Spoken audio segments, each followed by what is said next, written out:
Salut, c'est Thomas et aujourd'hui je vais vous parler d'un truc vraiment génial, enfin pour moi tout du moins, je vais vous parler de tufting, ou tuffetage en français, avec notamment le Tufting Gun, le H1 de chez Clolab. Alors c'est quoi le tuffetage?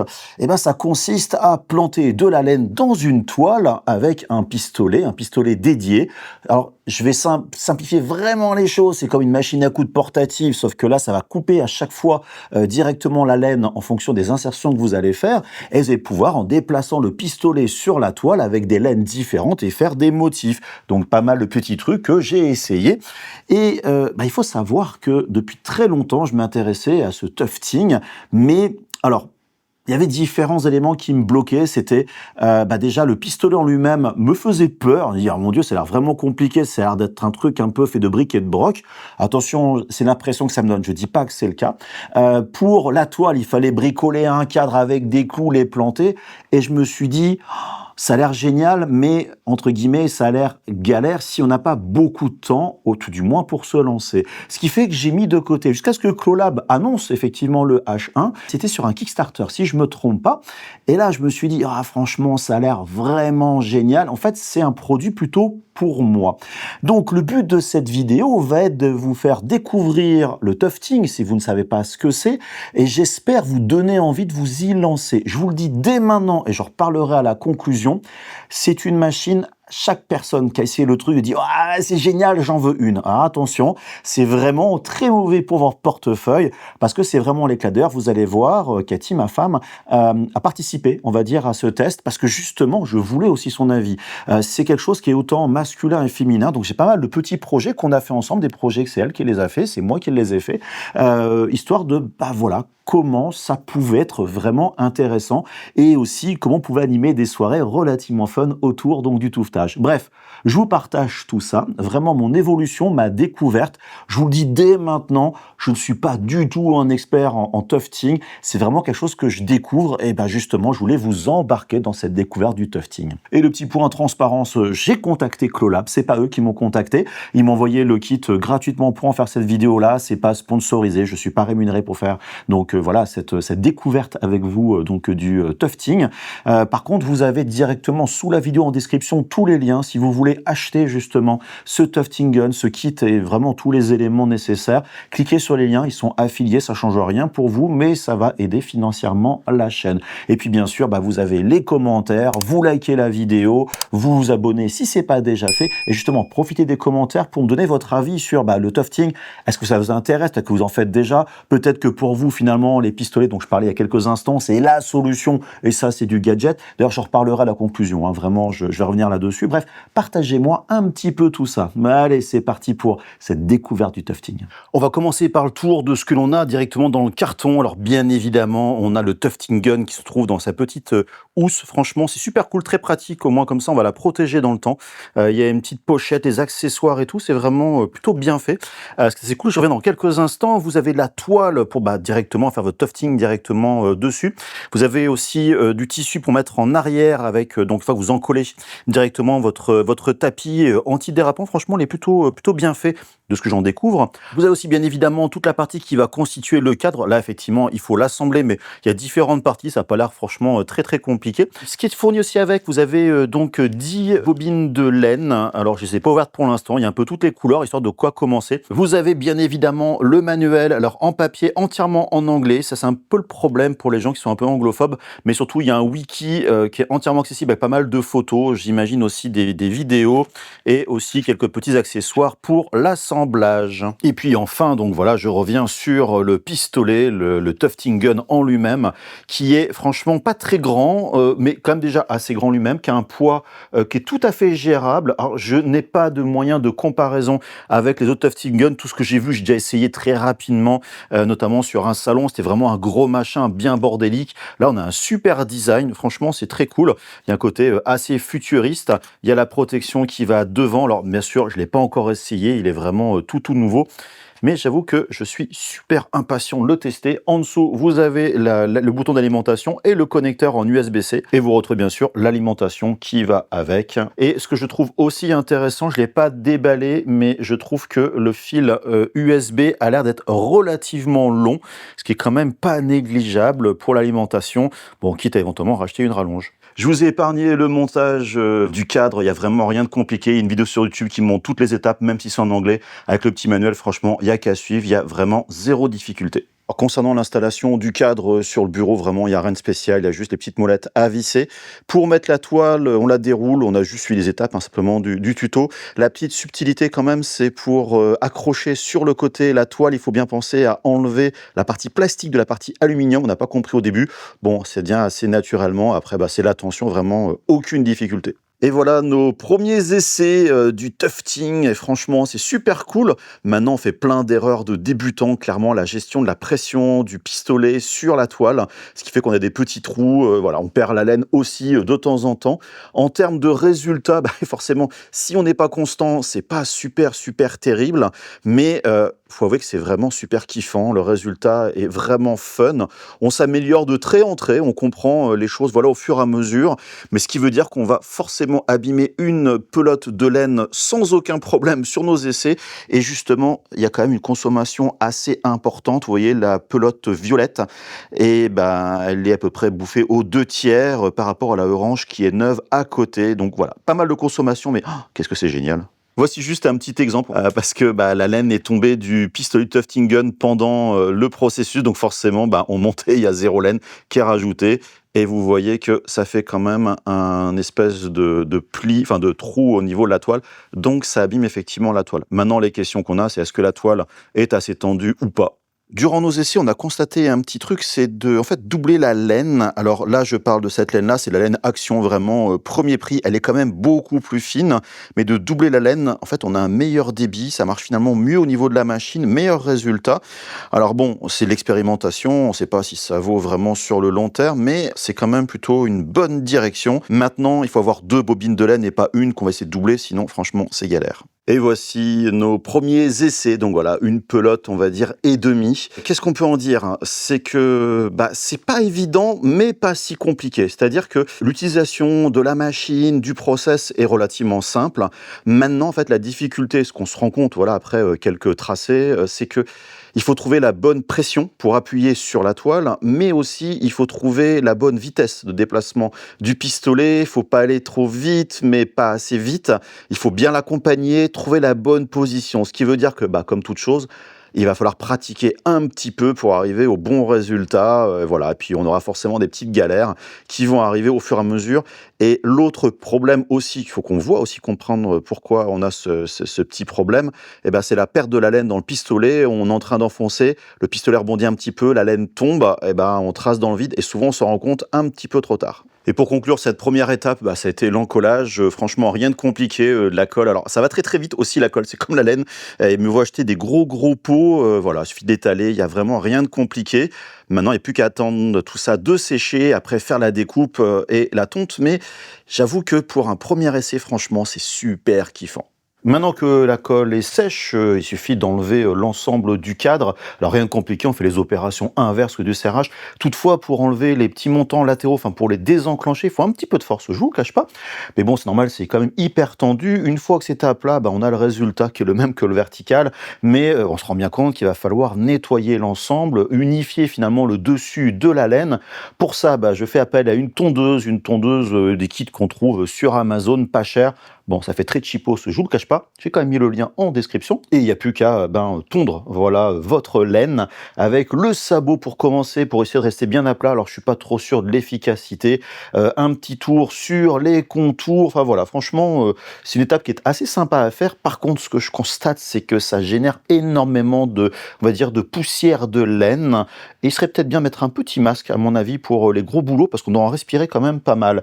Mais j'avoue que c'est vraiment sympa et ça donne un petit côté fini, même si le résultat de notre production est un petit peu moche, on s'en fiche, c'est des premiers essais, mais en tout cas c'est super encourageant. Ensuite, l'étape va être de prendre les ciseaux, de découper directement les contours de ces différentes formes pour avoir entre guillemets un produit fini, un T, un rectangle. Franchement, c'est rien d'extraordinaire, mais voilà, histoire d'aller jusqu'au bout de la première étape. Avant d'attaquer des projets un peu plus sérieux autour de ce tufting gun, je voulais faire un petit peu, on va dire, un point d'étape. Vous avez vu, jusqu'à maintenant, on a enchaîné des tests, voilà, tout à fait classiques. Donc faire du rectangle, de moquette, on va dire, de tapis, du thé. Voilà, c'est vraiment, il n'y a rien de très joli. Mais ça nous a validé tout le processus, voilà, d'utiliser ce pistolet et se rendre compte des choses qui marchaient bien, marchaient moins bien, ou les petites difficultés qu'on avait. Typiquement, les mouvements, faut vraiment accompagner le chemin que vous allez faire et tourner, vraiment suivre la courbe comme si c'était une route en voiture que l'on suit. Sur une route, on va pas se déplacer en parallèle ou genre en crabe. Et ben là, c'est exactement pareil. Si je dois aller sur le côté, et ben je me déplace pas comme ça. Le pistolet, je le plante comme ça et je déplace comme ça. Pareil, la pression aussi, à quel point on doit appuyer fort ou pas fort avec le pistolet sur la toile pour pas que ça soit éjecté. Donc, tous ces petits trucs-là, c'est normal, je dirais, on découvre. Moi, j'ai regardé, comme à mon habitude, vraiment beaucoup de tutos sur Internet, mais entre le faire, la théorie et la pratique, c'est quand même pas la même chose. Mais c'est ultra encourageant, c'est ultra simple, en fait. C'est ça qui est... puis vous voyez le résultat tout de suite. Vous voyez si vous faites quelque chose de bien, pas bien. Le seul petit défaut, mais ça c'est un peu nos erreurs, hein, c'est la laine, elle est en bas, donc elle arrive ici, et elle tire, elle va tomber. Donc il faut plutôt la mettre en hauteur. D'ailleurs, petit point, il manque peut-être un petit support justement en hauteur de la laine, mais pour dire que voilà, maintenant, ce qui nous manque, c'est donc ces projets. Et là, j'ai pas mal de trucs qu'on va essayer donc par la suite. Mais c'est la pratique. Comme nouvel outil, voilà, comme je disais, quelle laine je vais utiliser, quelle puissance, quelle force. Est-ce que je mets 2, 3, 4, 5 brins en fait de laine directement dedans ou une laine beaucoup plus grosse? Je vais pratiquer et je vais voir effectivement ce qui va marcher. Et c'est ça qui est aussi bien, c'est la phase de l'expérimentation. Et je vous le dis dès maintenant, je crois que je vous le disais déjà un moment avant dans la vidéo, mais il y a plein de gens qui veulent tester parce qu'ils trouvent ça vraiment génial. Et donc, maintenant, on va attaquer les projets. Toutefois, il faut préparer la suite et donc rajouter de la toile. Et comme vous le voyez, la toile qui est proposée, elle n'est pas assez longue pour faire deux travaux. J'avais prévu le coup, j'avais racheté de la toile directement sur Amazon, 5 mètres. Alors bon, cette toile-là, c'est pas la même qualité, elle est un petit peu moins dense, ça se voit entre celle d'origine. Bon, après, on va voir si ça fait le taf. J'en ai acheté 5 mètres. Ça fait 1 mètre de large. Donc, je dois couper les 10 cm de trop sur le côté. Après, il n'y a plus qu'à réenrouler sur la partie supérieure et on remet au niveau du cadre. Et là, j'ai dû relire le manuel encore parce que j'ai pas une expérience forcément sur l'insertion de la toile. Quelques petites galères entre l'emboîtement de cette toile, le resserrage et tout. En fait, c'est pas vraiment le système, c'est juste, il fallait relire la doc. Je l'ai pas assez pratiqué, comme par exemple l'orientation de la lame un peu courbée vers le bas et pas vers le haut. C'est vraiment que de la pratique. Et là, maintenant, je suis prêt à partir sur mes projets. Il y a un truc qui est vraiment génial sur le tufting, c'est faire ça entre amis. Et voilà, on va vraiment se marrer. Rien que de rembobiner des pelotes de laine, franchement, on s'éclate avec des bonnes surprises. Voilà, c'est quand même un truc qui est vraiment très rigolo. Et je les ai laissés vraiment découvrir l'ensemble avec vraiment rien de joli à faire, mais le but c'était de découvrir le process du début jusqu'à la fin. Tout le monde a essayé. Alors pour faire, je vous cache pas, des œuvres d'art avec, vous voyez, comme ici, hop, le fil qui est tombé. Et c'est ça qui est vraiment, je vous disais il y a quelques instants aussi, de vraiment apprendre à faire les bons mouvements, trouver la bonne insertion de laine et tout. Et ça, c'est vraiment un truc qui est génial. Au final, vous voyez, on se retrouve avec des choses qui ne ressemblent à rien. Vous allez bouffer de la laine et ils ont vraiment essayé de remplir au maximum possible justement le cadre avec leur créa. Et vous voyez donc ici à chaque fois de re-remplir, mais ça permet vraiment la pratique. Et que ça soit beau ou moche, tout le monde s'éclate. Vous voyez, on se donne des conseils. Tu aurais dû le refaire ici. Tiens, vas-y, t'as qu'à le faire pour me montrer, toi, comment tu ferais ici. C'est vraiment un truc qui est super top. Et pour le premier vrai projet, on a utilisé un vidéoprojecteur, un vieux truc. Alors, il fallait trouver la bonne position. On l'a mis sur un tabouret. Enfin, voilà. C'est le système un peu brique et de broc, mais on s'en fiche, ça marche. Et là, vous voyez Cathy qui est en train de dessiner, donc, de l'autre côté. Là, on va donc insérer la laine, le motif. Donc, c'est vraiment un projet très simple, comme on disait, de yin et de yang. Et on l'a fait en double, histoire d'essayer différentes choses. Donc, il n'y a plus qu'à insérer la laine forcément avec les allers-retours. Ça paraît pas, mais de trouver les bonnes vitesses de monter, tout ça pour avoir vraiment le bon résultat, c'était vraiment quelque chose de bien. Et vous remarquez au passage la consommation de laine, ça va vraiment, je vous dis, très très très très vite. Et donc on continue comme ça directement. Enfin là c'est Cathy, le remplissage. Vous voyez donc autant les petites parties, les grandes parties, ça paraît pas, mais c'est vraiment un truc assez bien. Là vous me voyez moi en train d'essayer de faire les ronds au niveau, donc voilà les petits ronds internes. C'est pas évident. J'aurais dû aller plus doucement. Donc une percussion, on va dire, un peu plus lente. Donc, faut regarder un peu ce qui se passe de chaque côté. C'est vraiment difficile, mais justement, c'est l'intérêt un peu de ces projets. Si c'est pas parfait, c'est pas parfait. Et après, bien sûr, il faut continuer le remplissage. Petit truc aussi que je fais de temps en temps, je prends mes grands ciseaux et je découpe, entre guillemets, grossièrement ce qui dépasse. Ça permet de mieux voir les résultats et surtout voir ces endroits peut-être peut-être il y a un problème de densité au niveau du modèle. Vous pouvez aussi enlever les quelques fils qui sont pas la bonne couleur, au moins comme ça rapidement. Il faut quand même savoir que lorsqu'on fait l'insertion de la laine, tant qu'il n'y a pas d'encollage, on peut très facilement enlever la laine qui dépasse. Et ici, on voit la bonne densité de laine pour les meilleurs résultats. Ensuite, il suffit d'encoller. Alors là, la petite erreur que j'ai faite, c'est peut-être d'encoller verticalement. Il faudrait peut-être mettre le cadre à plat. Ce serait quand même plus efficace, évite de mettre de la colle par terre notamment. Et le truc que j'avais commencé à faire, pas assez, j'avoue, sur ce projet-là, c'est de découper avant tout ce qui dépassait comme laine à l'arrière pour limiter l'usage de la colle. Une fois que la colle a séché, j'utilise ces petites brosses pour enlever finalement les peluches, les brins qui n'étaient pas collés au niveau du modèle. Et vous remarquez, on en enlève quand même déjà pas mal. Alors, je pense qu'on pourrait très bien faire ça après la tonte qui va arriver juste après. Dans le doute, je l'ai fait avant. Est-ce que c'était utile, pas utile? Dites-le moi en commentaire au passage. Et j'ai aussi utilisé ces petits ciseaux pour couper à certains endroits les petits fils qui dépassaient, que j'arrivais pas à enlever, que j'aurais peut-être dû enlever avant l'encollage. C'est assez pratique, j'avoue, mais on a toujours la peur de couper trop, en fait, et faire des trous. Vous savez, comme les grands-mères qui coupent les cheveux des petits-enfants et qui font des trous dans la tête, c'était exactement pareil. Ensuite, j'ai passé la tondeuse avec le côté sabot. Ça paraît pas de faire une belle tonte. Déjà, j'en suis relativement loin. C'est pas si évident que ça, justement, de garder une surface relativement plane. Et du fait qu'en plus, j'ai une très grande densité de laine, à des moments, la tondeuse, elle avait quand même un petit peu de mal. Alors, c'est vraiment la tondeuse premier prix. Ça fait le taf. Il y a sûrement des solutions beaucoup plus efficaces. Et vous allez vite voir que, à force de passer la tondeuse, surtout sur quelque chose de relativement ras, on enlève énormément de laine, sans compter celle que vous mettez par terre. Et avant d'avoir le résultat final, il faut passer l'aspirateur pour enlever justement la laine en surplus. Il y a peut-être des solutions plus efficaces, mais voilà, c'est quand même un truc qui est important à faire. Et le résultat, vous voyez, le premier tapis, c'est celui où on a choisi de couper pas très très ras pour avoir quelque chose de plus touffu, on va dire, un petit peu plus doux, contrairement à l'autre qui lui est beaucoup plus plus proche. Donc on a enlevé beaucoup plus de laine, quelque chose d'assez différent. Par contre, vous voyez, les courbes sont pas terribles et on se rend vraiment compte de la densité de la laine. Au final, très content du projet, mais vous voyez, il y a des quand même petits endroits où il y a de la contamination de laine. J'avais pas vu au moment de l'encollage. Bon, c'est un peu dommage, mais franchement, c'est pas grave. Il était temps d'attaquer les projets finalement un peu plus avancés, si on peut dire. On a fait 3 projets. J'ai voulu faire des tapis à mettre sous le clavier de l'ordinateur parce que c'est un truc que j'ai vu sur internet que je trouve vraiment génial. J'ai fait la flamme de Poly Workshop qui est sur le dessus et là je suis en train de refaire au propre cette illustration Pio Pio avec un petit poussin. Si vous avez la ref, vous me le mettez directement en commentaire de la vidéo, je donnerai la réponse un petit peu plus tard. Donc là voilà, c'est vraiment s'appliquer. Le but c'est de reproduire le plus précisément quelque chose.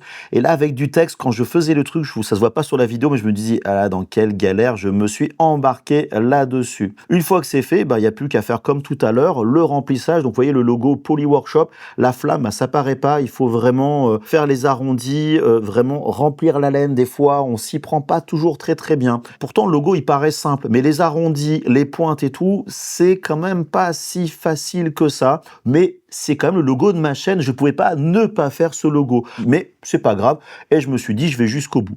Ensuite, j'ai attaqué le remplissage avec le bleu. Alors, c'est pas le bleu que je voulais avoir, mais j'ai pas trouvé un bleu, entre guillemets, électrique, comme mon vrai bleu officiel. Et là, c'est pareil, refaire les contours autour du blanc sans déborder. Waouh, c'était quand même relativement sportif. Et là, faut pas se leurrer, ça demande quand même de la pratique. Mais j'avoue que à force de le faire au fur et à mesure, je commence à prendre l'habitude et surtout trouver les bonnes vitesses au niveau du pistolet. Vraiment, quand il faut ralentir, quand il faut accélérer. J'ai toutefois le petit défaut de des fois aller verticalement, horizontalement, est-ce que c'est bien ou pas bien? J'avoue que je n'en sais rien. Et puis à la fin, il n'y a plus qu'à remplir vraiment verticalement. Là, on peut accélérer la vitesse vraiment d'insertion et donc le déplacement. Et je vous le cache pas que la laine est en train de partir à une vitesse vraiment astronomique. Bon, il était temps d'attaquer la suite avec justement le Pio Pio, le gros morceau. Alors pour ceux qui n'avaient pas la ref, c'est tiré du manga Maison Ikoku, dont est tiré le dessin animé qui existait en France à l'époque du Club Dorothée, Juliette, je t'aime. C'est un petit poussin qu'elle a directement sur son tablier. Et j'avoue que je suis un gros fan de la série depuis très très longtemps. Et voilà. J'ai ensuite dû faire comme pour le logo, le côté remplissage avec l'intérieur du poussin en orange, mais l'extérieur en jaune. Ce qui veut dire qu'autour de traits relativement fins, j'ai dû encadrer 2 couleurs différentes. Donc voilà, assez sportif, je ne vous le cache pas. Ça prend un petit peu de temps. Et j'ai fait, c'est peut-être pas une bonne pratique, mais voilà, j'ai vraiment fait tous les contours au fur et à mesure. Et après, je n'ai plus qu'à faire le remplissage tout autour au niveau voilà, de la laine à insérer. J'hésite pas de temps en temps à couper ce qui dépasse pour mieux voir ce qui se passe sur l'arrière. Enfin, sur l'arrière plutôt, sur les contours. Voilà, ça demande un petit peu de pratique, mais au final, ça, je dirais, ça rentre relativement bien. Et donc voilà le résultat des 2 tapis avant, bien sûr, du nettoyage. Plutôt content, même si ça fait pas forcément très propre. Et Cathy en a profité pour faire un petit logo smiley à côté. Bon, je vous épargne l'encollage, toujours pareil. On a laissé effectivement sécher pendant à peu près 16 heures. Vous remarquez aussi d'avoir des bords relativement propres. Vous voyez, la colle vient un côté un petit peu élastique, pas trop rigide. Et bien sûr, il faut enlever voilà, le cadre. Et là, j'en reparlerai à la conclusion. Enlever le cadre vertical, ça demande un peu plus de force, honnêtement. Il y a un petit coup de main à prendre. Et maintenant, il n'y a plus qu'à enlever voilà, directement l'ensemble. Il n'y a plus qu'à découper pour avoir justement ce qu'il faut comme tissu. Prenez des bons ciseaux, forcément, pour faire cette opération-là, pour avoir quelque chose de relativement propre. Et là, vous voyez donc le résultat du smiley de Cathy. Et vous voyez, c'est notre difficulté, c'est vraiment faire des contours bien propres au niveau du modèle. En plus, elle a tondu, je dirais, pas forcément très court. Et comme pour le yin et le yang qu'on a vu avant, il a fallu passer directement la tondeuse pour avoir quelque chose de beaucoup plus ras. Là, je sens vraiment la densité de laine au fur et à mesure, mais c'est vraiment important de nettoyer ça le plus possible par rapport à finalement ce que vous voulez obtenir. J'ai aussi tenté de passer un peu précisément la tondeuse, on va dire à 45 degrés au niveau de chaque couleur pour faire un petit côté biseauté pour faire des contours un peu plus propres. Ça marche relativement bien. Maintenant, c'est sûr que si vos tracés sont vraiment propres, ça marche encore mieux. Et j'en ai profité pour enlever à la pince à épiler quelques petits bouts de laine, mais j'avais déjà encollé. En fait, j'ai fait une erreur vraiment de débutant, parce que j'avais pourtant le yin et le yang, j'avais enlevé les petits fils avant d'encoller, ce qui était vraiment au bon endroit. Là, j'ai encollé, et au moment où j'ai encollé, je me suis dit, zut, j'ai oublié de nettoyer finalement les petits fils un peu trop tard. Donc là, j'ai pu en enlever quelques-uns en forçant un petit peu, mais d'autres, j'avoue que j'ai vraiment eu du mal. J'ai dû passer au ciseau, etc. Et c'est exactement pareil pour le pio-pio. J'ai vraiment fait la même erreur. Donc, je refais la tonte, exactement pareil. Sauf que là, pour la tonte, la tondeuse a eu quand même du mal. J'ai dû enlever le sabot. J'ai du mal vraiment à creuser plus profond. J'aurais vraiment voulu avoir quelque chose de beaucoup plus ras que ce que j'ai fait là. Donc, c'est sûr que peut-être que la tondeuse n'est pas terrible, ou peut-être que j'ai raté un truc, ou peut-être que la tondeuse est encrassée déjà assez rapidement. Il faudra que je vois pour le nettoyage. Et le truc que je n'ai pas montré jusqu'à maintenant, c'est d'appliquer l'espèce de tissu antidérapant et de finition au dos. C'est pas très compliqué. On coupe tout autour du modèle des petites bandes au niveau du tissu. Attention, le tissu, vous pouvez très bien avoir de la colle à certains endroits. Le but de faire ces petites découpes, c'est plus facile d'appliquer la colle par la suite. C'est pareil, j'ai fait un espèce de prépli pour faciliter les choses et je suis passé au pistolet à colle tout à fait classique pour recoller au fur et à mesure. L'intérêt de faire ça, c'est que ça va permettre de faire tourner la laine sur les côtés et avoir une finition beaucoup plus propre que d'avoir finalement l'arrière, la bande de tissu assez visible. Il reste plus qu'à découper au bon format le tissu anti-dérapant. Alors en général, on découpe en gros et après on fait un petit peu de finition. Et il ne reste plus qu'à appliquer, alors moi ce que j'utilisais, de la colle néoprène en bombe. L'avantage c'est que ça colle très très bien, c'est repositionnable pendant quelques instants et en plus ça permet, quand on applique la bombe, ça diffuse assez précisément ce que vous allez faire. Alors attention quand même à bien protéger ce qu'il y a autour de vous. Je l'ai fait dans mon bureau en ce qui me concerne, donc voilà, vraiment protéger l'ensemble. Et après, il n'y a plus qu'à retourner directement sur le tapis. On appuie un petit peu, histoire que ça colle, et puis c'est terminé. Et voilà les résultats de nos différentes productions. Je parle des vraies productions, pas des essais. Vraiment super content des résultats. C'est vraiment un truc très très cool avec autant le tapis Poly Workshop que je trouve vraiment sympa, même si les bords sont pas aussi propres que je le voudrais. Le petit smiley de Cathy, alors là c'est mes doigts, c'est pas les siens, mais vraiment cool. Par contre, il y a vraiment des variations de densité de laine à certains endroits.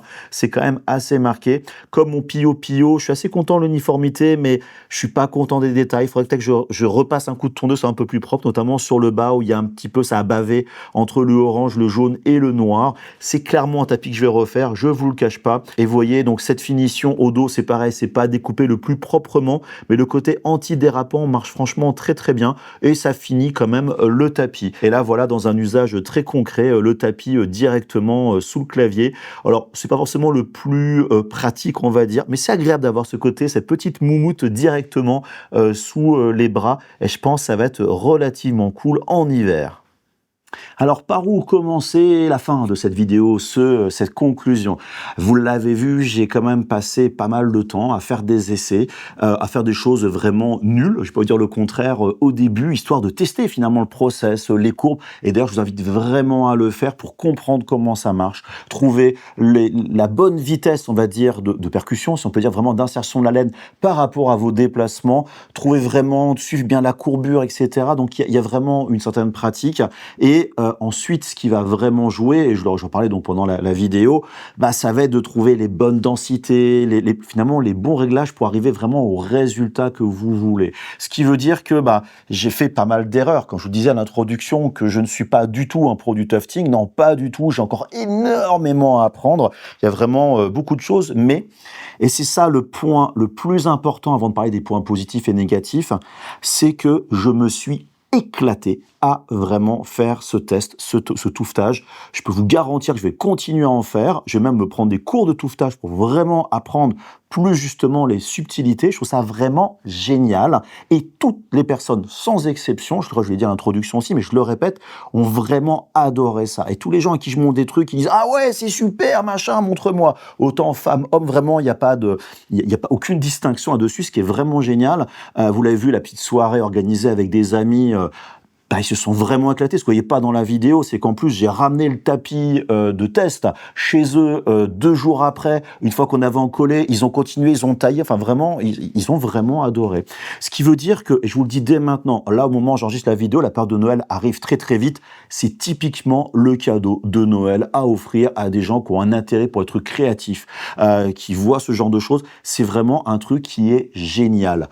Maintenant, il y a, entre guillemets, des petits points, on va dire, autant positif, autre, je dirais que l'usage, enfin le tufting en lui-même autour de la machine. Alors, je vais commencer quand même par le positif, hein, bien sûr.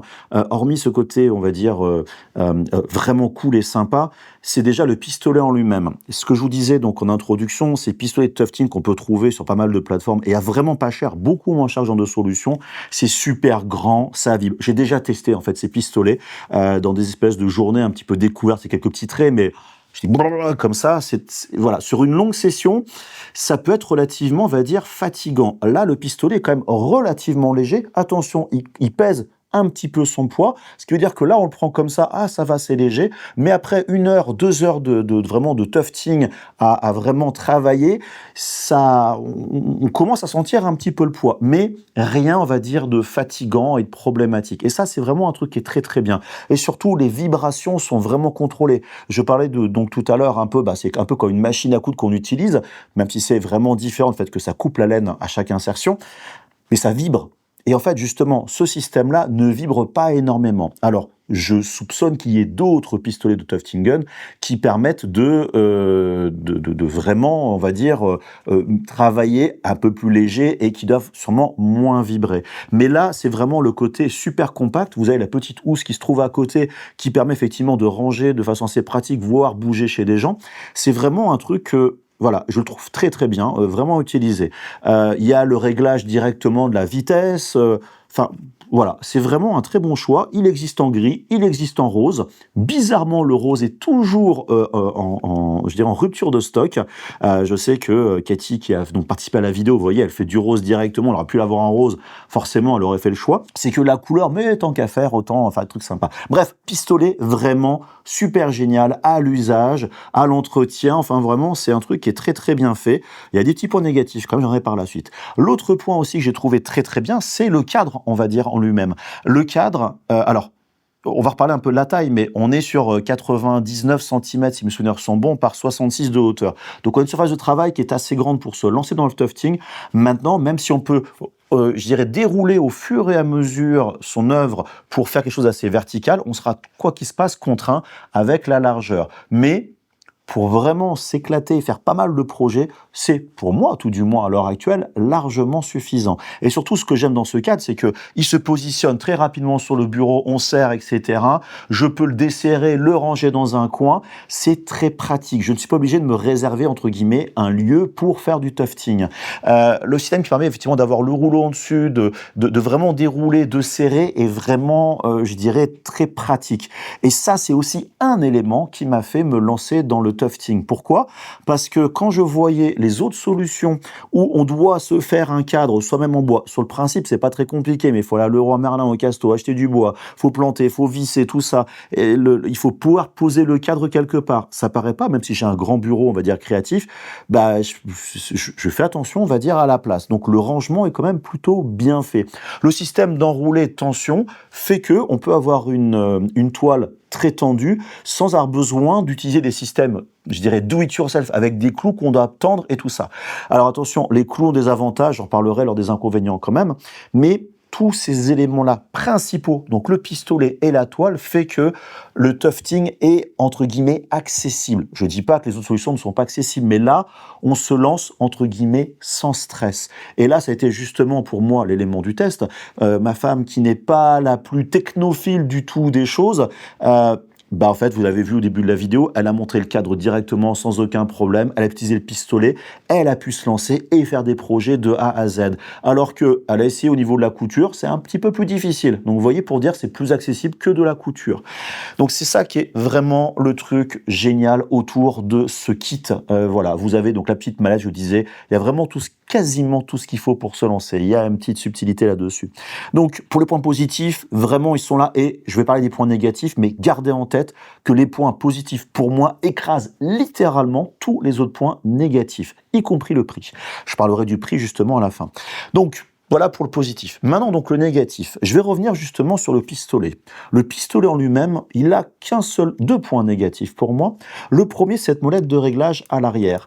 Donc, il y a quelques petits crans, vous entendez effectivement à tourner, mais les doigts ont tendance à glisser dessus, notamment après une session un petit peu longue ou quand il fait un petit peu chaud dans les bureaux ou chez vous. Bah, là, j'ai du mal à le tourner. Il faut bien le prendre. Et ça, je trouve ça un petit peu dommage. C'est pareil. Il y a un bouton derrière. Le bouton, j'ai regardé la documentation et tout, je ne sais pas à quoi il sert. Donc, on peut appuyer dessus pour tourner, mais avec ou sans c'est pareil, j'en ai aucune idée. Bref, pour dire que alors peut-être que c'est propre à mon modèle, mais il y a, voilà, des fois, là, ça tourne très très bien, et il y a des moments, bah, j'ai plus de mal à le faire tourner. Ça, c'est le premier point. L'autre point, c'est pareil, j'ai pas trouvé l'information, mais j'ai dû la rater, d'avoir une sorte de sécurité. Il y a des moments, je suis en train de, hop, on fait le touffetage, on est en train de planter, puis on fait une erreur, il y a le fil qui sort, ou n'importe quel truc, on arrête, on recommence, on appuie, il est allumé et il se passe rien. Il faut l'éteindre et le rallumer. C'est peut-être une sécurité, mais je n'ai pas trouvé l'information. Maintenant, en étant en rallume, ça se fait vraiment, on fait clac-clac, ça se fait en 2 secondes, c'est pas du tout un souci. Donc voilà, au niveau du pistolet, il n'y a pas grand-chose d'autre. Maintenant, je n'ai pas non plus des milliards d'heures de touffetage avec. Il est annoncé, je n'ai pas pu le vérifier, comme quoi il était super résistant dans le temps et tout ce qui va, on va dire, autour de la longévité au niveau du produit. Je peux pas vous le dire, franchement, mais j'ai quand même l'impression d'un truc qui est franchement assez qualitatif, assez costaud, assez rigide. Et comme je vous le disais tout à l'heure, le poids qui est quand même plus léger fait que on l'a bien entre la main, mais je vous dis, il n'est pas si léger parce qu'on sent bien que dedans, il y a de la mécanique. Certes, c'est du plastique autour, mais à l'intérieur, on a l'impression, on voit au niveau des pièces qui dépassent, c'est de l'aluminium directement, voilà, c'est vraiment, voilà, ça fait pas toc. Et c'est ça que je trouve vraiment important. Comme le cadre en lui-même, il est, mis à part une exception, il ne fait pas en toc. Et justement, dans les points négatifs, j'ai parlé du pistolet, maintenant j'ai basculé sur le cadre. Il y a différents quand même points négatifs à prendre en compte. Le premier, c'est que le système de serrage et donc de tension de la toile, qui est vraiment important, je m'en suis rendu compte au fur et à mesure de ma découverte du tufting, est quand même bien fait. C'est-à-dire qu'on serre en bas, on serre en haut, on serre sur les côtés, on peut retendre, ce qui est quand même bien. Mais, et là il y a 2 mais, le système de serrage qu'on peut baisser sur le côté que vous voyez donc en arrière ici, c'est quand même assez dur de le descendre. Et si vous allez un peu trop fort, c'est assez dur pour le remonter. Et c'est assez dur pour moi pour le remonter. Alors, est-ce que j'ai un petit défaut sur le mien ou pas? Je n'en sais rien, mais je l'ai sur les deux côtés. Et des fois, le plastique se déclipse très légèrement. Il faut le reclipser pour aider à redescendre. Alors, peut-être que je force beaucoup trop. Je descends beaucoup trop loin, ce qui fait que la tension est peut-être trop forte et donc ce système appuie un petit peu trop. Voilà, donc ça c'est je dirais un premier défaut. Et le deuxième défaut, c'est notamment le serrage. En fait, ça passe sur le dessus, ça passe par des rouleaux qui vont, on va dire, prendre en sandwich la toile. Vous allez comme ça tourner. Et bah, il y a des moments, il faut un peu le tenir au moment où on va tourner pour qu'il ne se sépare pas au moment du serrage. Alors, franchement, une fois qu'on a fait, qu'on a le problème une première fois, on comprend les fois suivantes et il n'y a pas trop de difficultés. Donc pour dire que la notion de serrage, et là en fait le défaut c'était un peu le serrage d'une façon globale, il est bien pensé, mais je presque préférais une espèce de manivelle, je voyais comme ça vraiment à tourner ici, qu'un système comme ça à monter et à descendre. Et donc ça c'était le premier défaut. Le deuxième défaut concerne justement, toujours sur ce serrage, c'est l'uniformité de la toile. Vous avez peut-être remarqué dans la vidéo, le long de la toile, vous avez des lignes verticales. Ces lignes-là, elles servent à avoir des dimensions, mais surtout à voir si votre toile, elle est déformée ou pas. Bah oui, si votre toile, elle est déformée, votre création sera forcément déformée. Et là, bah, quand on est vraiment juste aligné sur les serrages, donc verticaux, et donc la partie horizontale, on est globalement, franchement, bien droit. Mais dès qu'on sort un peu sur le dessus, à peu près les 4-5 cm au-dessus et les 2-3 qui se trouvent en dessous, bah, le serrage va faire quelque chose qui va partir comme ça ici. Et encore, le début est un petit peu déformé, donc on est plutôt 5 bons centimètres en dessous, ce qui veut dire que la surface de travail sans déformation, tout du moins, on va dire, vraiment un truc qui respecte bien les proportions, est un peu plus petit qu'on le voudrait. Et là, je vous parlais tout à l'heure des clous. Effectivement, un système de clous permet de bien tendre la toile tel qu'on le veut pour limiter les déformations. Donc le tufting, entre guillemets, traditionnel, en do-it-yourself, a, comme je disais, le défaut, il faut planter les clous, il faut tendre la toile, les machins, etc. Mais ça permet d'avoir une toile, entre guillemets, vraiment uniforme et limiter les déformations. Et de toute façon, je l'ai vu notamment sur les tapis comme ça, un petit peu rectangulaires, bah, je me rends bien compte qu'il y a un coin qui est un tout petit peu, qui, en fait, il est bien comme ça, puis à la fin, il repart un tout petit peu, voilà, en déformation. Alors, c'est du chipotage, mais les gens plutôt professionnels qui veulent un truc vraiment parfait vont peut-être trouver ces déformations dérangeantes. Moi, à mon niveau, j'ai envie de vous dire, je l'ai remarqué, mais je m'en fiche complètement. Voilà, donc ça, c'était vraiment au niveau du cadre. Après, mis à part ça, il n'y a pas vraiment de défaut, on va dire, marquant. Et sinon, pour continuer un peu dans les défauts, c'est pas vraiment un défaut, mais du fait que la marque propose un kit presque prêt à l'emploi, j'aurais bien voulu avoir quelques petits outils en plus, surtout en considérant le prix en fait de ce kit-là, qui est au moment où je vous parle environ à 450 €. Il y a très souvent des promotions, je vous le cache pas. Là, il y a des promotions à l'heure actuelle. Je l'ai toujours vu à ce prix-là, accessoirement. Mais bon, à 450 €, c'est quand même un prix non négligeable pour se lancer dans cette activité. Maintenant, vous regardez le prix des machines à coudre et ce genre de choses, on arrive quand même à des prix plus ou moins, on va dire, similaires en fonction des machines à coudre que vous allez acheter.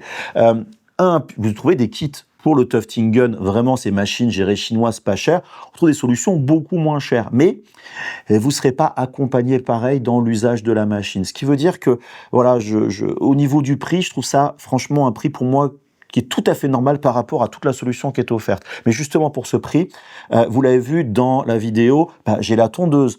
C'est pas une tondeuse qui est super chère, c'est une tondeuse franchement justement chinoise, j'ai dû payer je crois 16 balles la tondeuse, c'est pas vraiment super cher. J'ai dû racheter des ciseaux Pélican, au final j'ai acheté des ciseaux de et ils coûtent pas forcément très très bien. J'ai dû racheter des ciseaux de couture. Donc tous ces trucs là, c'est des petits accessoires, mais pour le prix, j'aurais voulu vraiment, je me serais même attendu à ce qu'il y ait tous les éléments nécessaires pour faire le tapis du début jusqu'à la fin. Et en fait, c'est presque ça, parce que quand vous prenez le kit, vous avez donc le pistolet, vous avez le cadre, vous avez 2 mètres de tissu, c'est pas énorme, mais au moins on peut comme ça se lancer.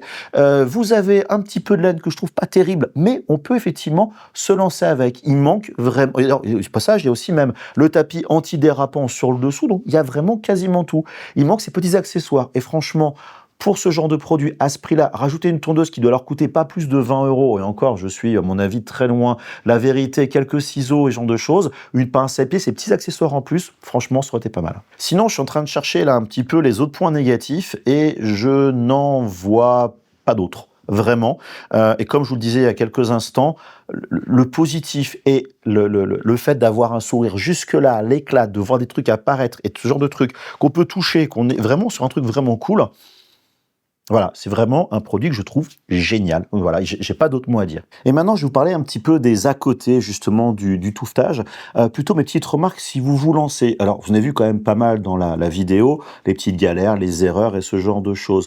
Ce que je voulais vous dire, c'était plutôt, comme vous l'avez vu en fait dans la vidéo, quand vous vous lancez, vous faites une surconsommation de laine. C'est du délire parce qu'on ne sait pas trouver les bonnes densités. Au début, je commençais avec un fil de laine. Là, après, j'ai mis 2 fils de laine. Des fois, je me dis, il faudrait peut-être mettre 3 fils de laine, donc 3 pelotes en même temps qu'il faut rembobiner.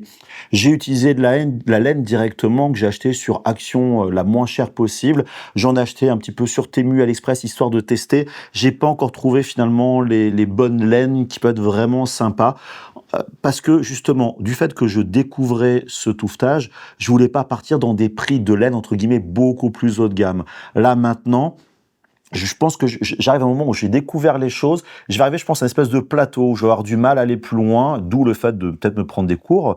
Il y a pas mal de cours, par exemple, sur des plateformes comme Weekendoo et ce genre de choses. Bref, pour après, j'espère remonter et là, commencer à acheter du matériel de qualité, notamment au niveau de la laine, voire des cols et ce genre de choses. Mais pour dire que c'est normal, ce genre de choses, et les découvrir, il y a des trucs qui vont bien marcher, d'autres qui vont moins marcher. Mais le plus important, comme je disais, c'est vraiment de vous éclater. Donc bref, grosse consommation de laine. Et surtout le truc, je le sentais arriver, mais pas à ce point-là, c'est que ça génère une poussière de laine, des morceaux de laine à droite, à gauche, partout, vraiment partout. Mon bureau, je retrouvais dans tous les sens, ça fait vraiment des petits morceaux de laine qui se baladent, plus après ceux qu'on va enlever la pincée, puis les qu'on va racler, quand on met de la colle. C'est quand même le truc qui est génial, mais il faut vous dire que si vous êtes quelqu'un maniaque de la propreté, pensez directement au balai à l'aspirateur, aux moumounettes, au machin, tout ce que vous voulez. On va vraiment en mettre partout. Alors, c'est pas grave, franchement, ça nous a jamais dérangé, mais il faut juste prendre en compte que ça va quand même générer de la poussière. Maintenant, au niveau des projets que vous allez faire, commencez justement par des projets les plus simples possibles. J'ai voulu faire un petit peu le barbare en faisant, vous voyez, typiquement le Pio Pio, qui est, j'en suis très content, honnêtement. D'ailleurs, j'ai des petits problèmes de tondeuse, vous voyez, tondeuse pas chère, finalement, elle a du mal à tondre ce genre de choses. Honnêtement, c'était un challenge de faire ce texte avec notamment le texte en noir et puis mettre la laine jaune sur les côtés ou alors les contours du poussin. D'ailleurs, j'ai des petits défauts qui sont en dessous. Tous ces trucs-là, c'est pas assez évident. Comme pareil, mon logo donc de la chaîne YouTube, je suis très content de l'avoir, hein, ce tapis que je me suis fait, mais c'est vraiment pas évident du tout. Donc, avant d'arriver sur des projets comme ça avancés, faites plutôt des grands aplats avec juste une séparation, c'est plus permissif en cas d'erreur. Donc faites des projets pas forcément aussi ambitieux que moi. Faites, je sais pas, par exemple un cœur avec vraiment rouge, avec un fond blanc, vraiment des choses relativement basiques. Voilà, c'est le meilleur conseil que je pourrais vous donner à l'heure actuelle. Maintenant, j'ai mis bien sûr tous les outils que j'ai achetés finalement en description de la vidéo. J'ai envie de dire, lancez-vous, franchement, lancez-vous dans le touffetage. Ce kit est vraiment génial. D'accord, c'est un petit billet, mais c'est le petit billet qui va vraiment vous permettre d'aller beaucoup plus loin. Je suis quasiment sûr que si j'avais acheté une machine de touffetage beaucoup moins chère, je vous dis, il y a des kits à 100 balles à peu près sur Amazon, mais je suis quasiment sûr que j'aurais mis beaucoup de temps avant de faire mon cadre, tout simplement, parce que je sais pas où j'allais le mettre, le ranger, les trucs, le bricoler, enfin, toutes ces problématiques-là. Et finalement, ça aurait pris la poussière ou le pistolet, peut-être que ça aurait fait de briquet de broc. Voilà, là, j'ai eu confiance. Et franchement, je ne regrette pas une seule seconde. Maintenant, c'est facile, je ne l'ai pas payé, mais Clola ne m'aurait pas répondu. Croyez-moi, je l'aurais acheté et franchement, mon test aurait été exactement le même. Donc voilà un petit peu pour cette découverte du tufting. Quand on va dire touffetage et tufting, ça fait du tufting. N'hésitez pas vraiment en commentaire de la vidéo, je vous dis à poser vos questions, j'essaierai d'y répondre le mieux que possible en fonction de mes compétences. Je vous dis, je suis quand même un débutant dans le domaine. C'est vraiment un retour, on va dire, initial. Vous étonnez pas s'il y a d'autres vidéos qui viennent à terme justement sur le tufting, que ce soit des trucs et astuces, parce que mon niveau sera amélioré, vraiment partagé avec vous. Voilà, c'est justement ma chaîne. Des gens, justement, j'ai eu des petits commentaires en voyant des shorts, etc., de ce que je montrais sur le tufting, qui disent « Ah bah je comprends pourquoi ça s'appelle Poly Workshop ». Et oui, Poly comme multiple, workshop, l'atelier, parce que je m'arrête pas qu'à la 3D, l'impression 3D, les graveurs laser, genre de choses, mais tout ce qui est créatif, effectivement, j'adore. Et là, franchement, je surkiffe. Je suis désolé, je me répète tout le temps depuis le début de cette vidéo, mais voilà, je voulais vraiment vous transmettre le truc, que c'est vraiment génial. Et je le répète encore et encore, mais lancez-vous et vous n'allez pas le regretter. Et limite, vous allez me le reprocher parce que vous allez claquer du fric dans la machine, la laine, et ça fait du bazar chez vous. Mais bon, le plus important en général, c'est d'être créatif. Je vous le dis très souvent. Voilà, c'est ma conclusion que je dis à chaque fois. Mais là, bon voilà, c'était tant que j'y étais. N'hésitez pas, bien sûr, à regarder en description de la vidéo tous les liens, etc. Je vous rappelle encore toujours, ils sont affiliés, c'est pour aider la chaîne. N'hésitez pas à me suivre sur les réseaux sociaux, Instagram, TikTok, Facebook, voilà, Thread, des genres de choses. Tous les liens, bien sûr, sont en description de la vidéo. Vous avez, bien sûr, l'abonnement à la newsletter. Vous avez aussi les news créa sur WhatsApp. Enfin, voilà, le site internet. N'hésitez pas. Et en tout cas, ben, moi, je vous dis à très bientôt. Et je le répète encore, n'oubliez pas, le plus important, c'est d'être créatif. Allez, des bisous, bye bye.